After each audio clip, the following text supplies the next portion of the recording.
Have you ever had the most insane banners come up one after the other, and you were just destined to catch them all like it's Pokemon, but your wallet doesn't even have a cartoonic fly in it that buzzes out when you open it? Me too. But never fear, for I have the most generic ways to...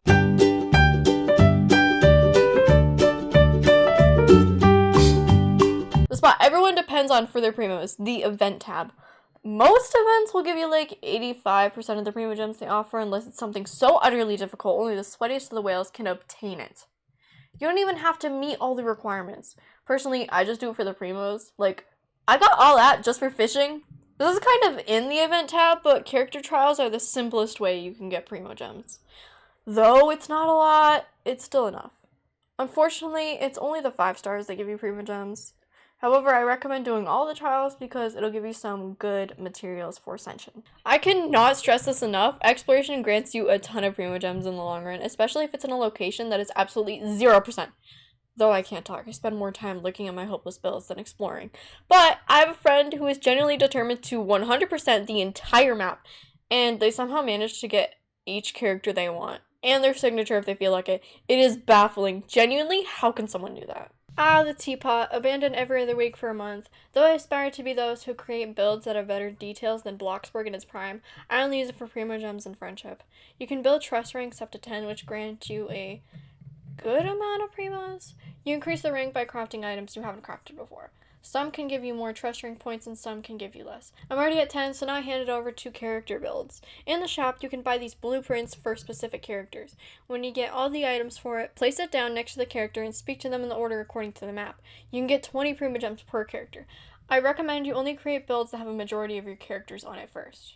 Now this one is a little iffy. It comes into play with Paimon's bargains, but it still counts.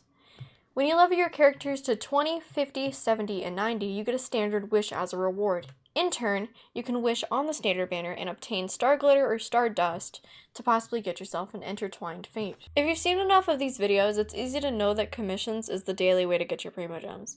Especially with encounter points, it's simple to get you some wishes. Just make sure you talk to Catherine afterwards. Quests aren't only for hopelessly indulging yourself in another universe where things always go wrong. They give you rewards!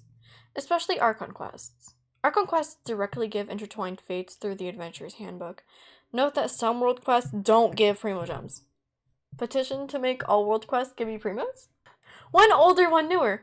Both still endgame content. Even if you aren't in the so-called endgame, you can still participate in these. In Spiral Abyss, some floors even reset at the first of the month. So then you have something else except dancing cows to look at. Imaginarium Theater is the same way. You just have to claim it. Now this one is semi-connected to exploration, but it still counts. At the Statue of the 7, especially now that they all increase stamina, I wish they had that a few years ago. They grant you Primogems with every level you get. This also applies to any locations like the Sacred Sakura, the Fountain of Lucine, etc. Every time you complete a set in your Adventurer's Handbook, you're given a pretty good amount of Primogems. And it's fairly easy to get to newer levels, usually. This one doesn't really grant too much, but in every patch you gain Primogems for leveling some artifacts. I think it's a fairly recent thing, and I am not complaining. This one should be pretty easy if you've already done some exploration. Achievement rewards are ranked with how difficult they may be, some being hidden. I think the largest amount of primos you can get is 20? But there's over 400 achievements currently, so better catch them all before I do. There are many codes when a new Genshin livestream is up. I think the codes are available for 2 days before they expire. You can always find them on YouTube, Twitter, TikTok, Instagram. Whatever you want. After that, there's also maintenance rewards. And hey, if you're on maintenance right now, just hopelessly watching some Genshin videos to somehow better yourself, even when you're not on the game, or maybe feel that empty hole of addiction, there's always web events on HoYoLab. If followed, they give a very thankful amount of Primogems. It's always a fun experience. Thank you for watching. Make sure you subscribe if you want to see more of my videos. I'm trying to get back on the schedule. And hey, if all else fails, you can just make someone get you a Welkin. Where did this come from?